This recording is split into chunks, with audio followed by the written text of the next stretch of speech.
혹시 이런 상상해 보셨나요? 우주 반대편에 있는 두 개의 입자가 마치 서로의 마음을 읽는 것처럼 즉각적으로 연결되어 있다면 어떨까요? 알베르트 아인슈타인마저 유령 같다고 표현했던 이 기묘한 현상, 양자 얽힘의 세계로 지금부터 들어가 보겠습니다. 네, 바로 이 말에서 모든 게 시작됐습니다. 20세기 최고의 천재였던 아인슈타인이 양자 이론의 한 부분을 도저히 받아들일 수 없어서 남긴 아주 유명한 표현이죠. 20세기 초에 양자역학이라는 새로운 물리학이 등장해서 세상을 뒤흔들었는데요. 정말 재밌는 건 닐스 보어나 아인슈타인처럼 이 이론을 만든 장본인들조차 이게 도대체 무슨 뜻이냐를 두고 엄청나게 대립했다는 겁니다. 이 논쟁의 역사를 한번 쭉 훑어볼까요? 1900년대에 양자 물리학이 처음 싹을 틔우고 1920년대에 이르러서는 거의 완전한 이론의 모습을 갖추게 됩니다. 하지만 그 해석을 둘러싼 논쟁은 계속됐죠. 결국 1935년 아인슈타인이 이 이론은 불완전하다고 주장하는 아주 유명한 논문을 발표하고요. 그리고 수십 년이 흘러 1970년대가 되었어야 드디어 기술이 발전해서 이 기묘한 아이디어들을 직접 실험해 볼 수 있게 된 겁니다. 이게 바로 그 유명한 이피아 역설인데요. 아인슈타인이 하고 싶었던 말은 사실 간단했어요. 양자역학의 예측이 너무 이상하다. 우리 눈에 보이지 않을 뿐 입자들 안에는 이미 모든 정보가 숨겨져 있을 것이다. 즉, 우리가 측정하기 전부터 입자의 속성은 이미 딱 정해져 있다는 국소적 현실성을 믿었던 거죠. 아인슈타인이 이렇게까지 강하게 반발했던 그 중심에는요, 정말 너무나도 기이해서 새로운 이름까지 붙여야 했던 현상이 있었습니다. 바로 얽힘입니다. 이 얽힘이라는 용어를 처음 만든 사람이 바로 그 유명한 에르빈 슈레딩거인데요. 그는 이걸 두고 양자역학의 가장 특징적인 특성이라고까지 불렀습니다. 한번 생각해 보세요. 두 입자가 아무리 멀리, 정말 우주 끝과 끝에 떨어져 있어도 그 운명이 하나로 묶여 있다는 거잖아요.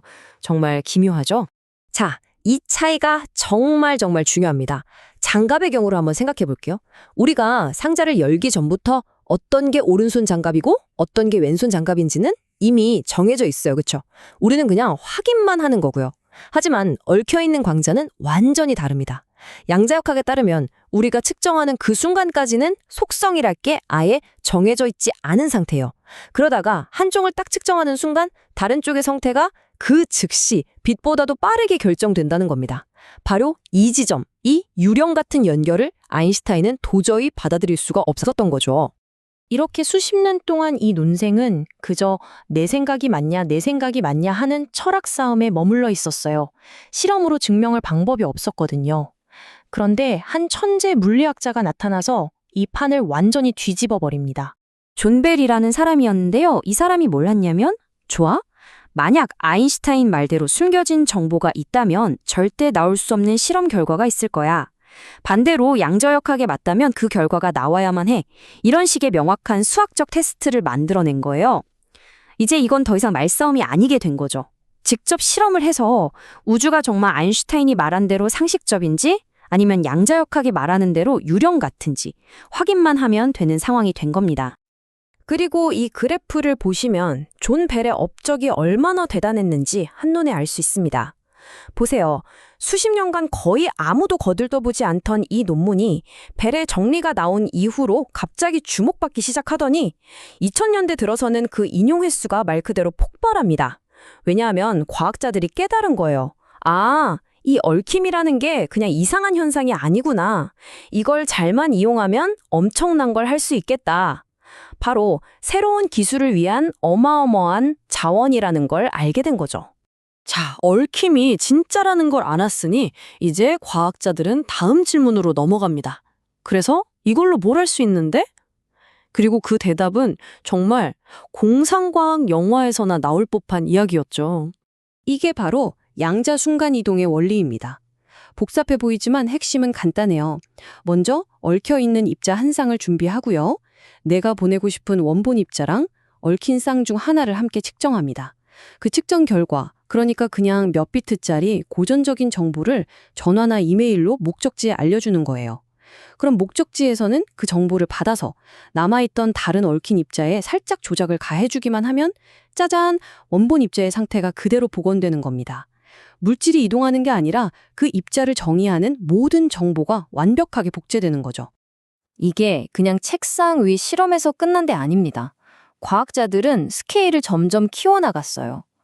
카나리아 제도에서는 섬과 섬 사이 143km나 되는 바다를 건너서 양자 정보를 보내는 데 성공했고요. 심지어 중국에서는 지상에서 수백 킬로미터 상공에 떠 있는 인공위성으로 양자 상태를 순간 이동시키는 데까지 성공했습니다. 정말 어마어마하죠? 자, 그럼 이 기술의 끝은 어디일까요? 이제 과학자들의 시선은 지구를 넘어 저 멀리 우주를 향하고 있습니다. 양자역학의 법칙이 이 우주 전체 스케일에서도 통하는지 그 근본적인 한계를 시험하기 시작한 거죠. 여기서 이런 의심을 할 수도 있잖아요. 아인슈타인이 말한 그 숨겨진 정보라는 게 사실 우리가 실험할 때마다 뭔가 영향을 줘서 그런 결과가 나오는 거 아닐까? 이런 의심, 이걸 물리학에서는 허점이라고 하는데요.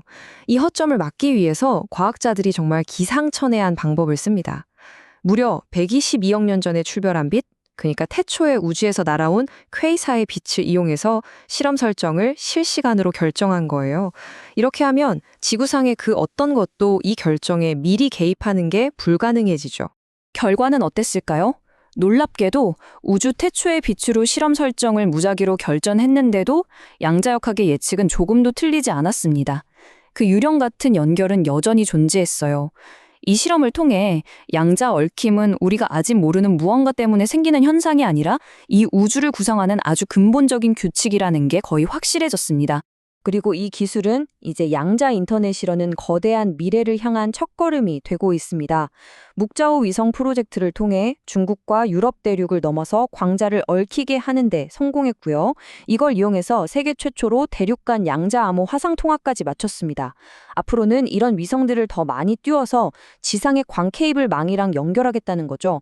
물리학 법칙이 보장하는 절대로 해킹이 불가능한 통신망이 열리는 겁니다. 이 모든 놀라운 발견들을 평생 연구해온 물리학자 안톤 차일링거는 이런 도발적인 질문을 던집니다. 어쩌면 현실이라는 게 우리가 생각하는 그런 물질적인 게 아니라 그냥 정보 그 자체는 아닐까? 우리가 어떤 대상을 설명하는 정보와 그 대상 자체를 구분하는 것이 사실상 불가능하다는 정말 심오한 이야기입니다. 결국 아인슈타인이 평생을 바쳐 풀려고 했던 이 유령 같은 퍼즐은 양자역학의 오류를 증명하지 못했습니다. 오히려 그 반대였죠. 그의 깊은 고뇌와 질문 덕분에 우리는 우주가 우리가 상상했던 것보다 훨씬 더 깊고 기묘하며 무한한 가능성을 품고 있다는 사실을 깨닫게 된 겁니다.